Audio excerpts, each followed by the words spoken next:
بات آگے بڑھاتے ہیں ڈاکٹر صاحب. اب اس میں دیکھیں یہ تو ظاہر اتنا طویل موضوع ہے کہ ہم نے سناپسس صرف سننے والوں کو دیے ہیں، ورنہ سیلف میرا خیال ہے اسی پہ ہم کئی پروگرامز کر سکتے ہیں کہ باہمی مشاورت، باہمی لبھاؤ، ایک دوسرے کا احترام کیا تھا، اور ظاہر وہ نظر آتا ہے. اچھا اب اس میں دوسری جو ایک بات ہے وہ بڑی خاص ہے کہ ریاست مدینہ کے سربراہان خلفائے راشدین کے ادوار میں نظام قرآن و سنت کا نفاذی، میرا ماننا یہ ہے، دراصل ناموس رسالت کا تحفظ اور احیاء اسلام کے لیے تھا. اس حوالے سے ذرا یہ بتائیے کہ بنیادی طور پر جو خلفائے راشدین کے دور میں جو ایک انتظامی ڈھانچہ تھا وہ کیا تھا؟ بسم اللہ الرحمن الرحیم. ہمیں یہ کہنا چاہیے کہ ان کا مقصود احیاء اسلام نہیں، فروغ اسلام تھا. واہ، اسلام تو زندہ تھا. واہ، یہ المیہ تو ہمارے زمان میں پیدا ہوا، اسلام آج بھی زندہ ہے، مسلمان مر گئے. بہت اچھی بات ہے، بہت اچھی تو بات، مسلمانوں کو زندہ کرنے، اسلام کے قریب بہت اچھی بات. جنید صاحب، ایک بڑا فرق پیدا ہوا ریاست مدینہ کے وجود میں آنے کے بعد. فرق یہ پیدا ہوا کہ ریاست مدینہ سے پہلے جو حکمران ہوتے تھے وہی ریاست ہوتے تھے. واہ. ریاست مدینہ کے بعد ریاست اور اتھارٹی یہ دو الگ چیزیں بن گئی. کیا کہنا، ٹھیک ہے، بالکل صحیح. اچھا، یہ تصور آپ صلی اللہ علیہ وسلم نے دیا، ٹھیک، کہ جو کانسٹیٹیوشن ہے، جو ریاست کی اتھارٹی ہے، یہ الگ چیز ہے، حکمران الگ چیز ہے. یہ جو سبق سیکھا خلفائے راشدین نے آپ صلی اللہ علیہ وسلم سے، اس سبق کو انہوں نے عملاً برت کے اور ڈیمانسٹریٹ کر کے دکھایا. درست. جو چیز انہوں نے انہیرٹ کی آپ صلی اللہ علیہ وسلم سے، وہ کیا تھی کہ ریاست ایک دستور پہ کھڑی ہے، اور وہ دستور کیا ہے؟ وہ دستور اگر آپ ریاست مدینہ کو پڑھیں تو 4 5 6 دفعہ وہاں یہ چیز ریپیٹ ہوئی ہے کہ وہ دستور آپ صلی اللہ علیہ وسلم کی ذات پاک اور آپ کی منشا ہے. درست. حضور کی منشا ہے. درست. جیسی جیسی حضور کی منشا سے آپ ہٹیں گے تو ریاست کی بنیاد، اگر وہ اسلامی ریاست ہے تو وہ منہدم ہو جائے گی، خدا نخواستہ. 100%. یہی وجہ ہے جب سیدنا ابوبکر صدیق خلیفہ بنے تو آپ دیکھیں کہ آپ نے جو پہلا خطبہ دیا اس میں ایک جملہ بڑا قابل غور ہے. آپ نے فرمایا، میں اتنی بڑی ذمہ داری کبھی قبول نہ کرتا اگر مجھے یہ خدشہ نہ ہوتا کہ ارتداد کا فتنہ پیدا ہو رہا. اللہ اکبر. یعنی جو ہماری اصل بنیاد ہے، ایمان بالرسالت، جو ہماری بنیاد ہے حضور اکرم صلی اللہ علیہ وسلم کی ذات مبارکہ کے ساتھ نسبت، حضور کے ذریعے پہچان، حضور کا ناموس، حضور کا وقار، حضور کی عزت، اس کے اوپر فتنے پیدا ہو رہے ہیں، کوئی اور ان فتنوں کو روکنا ہے. واہ، کوئی کمپرومائز، ورنہ میں اتنا بڑا بوجھ کبھی بھی نہ اٹھاتا. یعنی خود اون کیا، خود اون کیا، لالچ نہیں تھی، لالچ نہیں. اون کیا آپ نے کہ میں نے اسلام. دوسری بات آپ یہ جنید صاحب دیکھیں کہ جس وقت آپ کو کہا گیا خلیفۃ اللہ تو آپ نے فرمایا نہیں، خلیفۃ الرسول.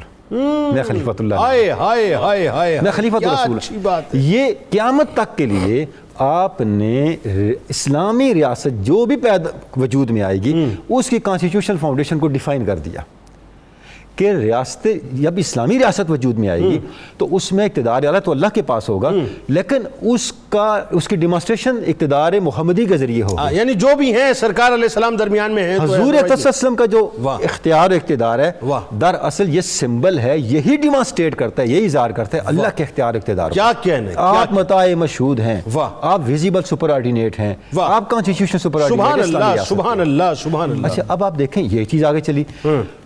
میں آپ کی خدمت میں عرض کروں کہ چاروں خلفاء میں سے سب سے پہلے جس کے لیے امیر المومنین کا لفظ استعمال ہوا وہ عمر فاروق ہے.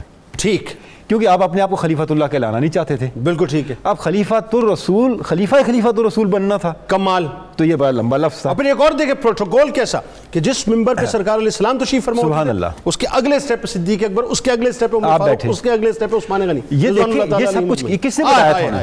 یہ مجھے بتائیں، یہ کہیں حدیث میں لکھا ہوا ہے؟ ہاں، یہ کسی قرآن مجید کی آیت میں ہے؟ کیا خوبصورت دلیل ہے صاحب. واہ واہ، یہ انفرنس تھی، یہ ان کی کانسٹیٹیوشنل ٹریننگ تھی. واہ واہ، یہ ان کی دستوری تربیت تھی جو بارگاہ نبوت سے لی تھی انہوں نے. اپنے پیش رو کی جو ہے اتباع بھی کرنا اور ان کی عزت بھی کرنا. مرکز جو ہے اس کا جو نمایاں پن ہے اس کو ڈیم نہیں ہونے دینا. واہ واہ، اس کو مدم نہیں ہونے دینا، اسے اجل نہیں ہونے دینا. جب تک آپ اس کی پرومیننس کو مینٹین نہیں رکھیں گے تو مخلوق خدا تو گمراہ ہو جائے گی. اچھا اب آپ عمر فاروق کا پہلا خطبہ دیکھیں، اس کا بھی میں ایک جملہ کوٹ کرنا چاہوں گا. آپ نے فرمایا بہت سی باتیں، آپ نے فرمایا تم یہ سمجھتے ہو کہ عمر بڑا سخت ہے، درست سمجھتے ہو، لیکن اب میں پہلے کی طرح سخت نہیں رہا، میں صرف اللہ کے احکام میں سخت ہوں اور اللہ کے احکام ہی میں نرم ہوں. جو اللہ کے احکام کی پیروی کر رہا ہے اس کے لیے میں نرم ہوں، جو نہیں کر رہا میں سخت ہوں. لیکن جو کمال جملہ آپ نے ارشاد فرمایا، میں کون ہوں؟ میں حضور اکرم صلی اللہ علیہ وسلم کا تابع فرما خادم اور غلام ہوں. میری حیثیت حضور کی تلوار کی سی تھی، ننگی تلوار کی، جب چاہتے وہ اسے نیام میں رکھتے، جب چاہتے سامنے لے آتے۔ واہ واہ سبحان، یہ ناموس رسالت ہی آ گئی سر، اور کیا آ گیا؟ اب یہ تلوار کب نکلی؟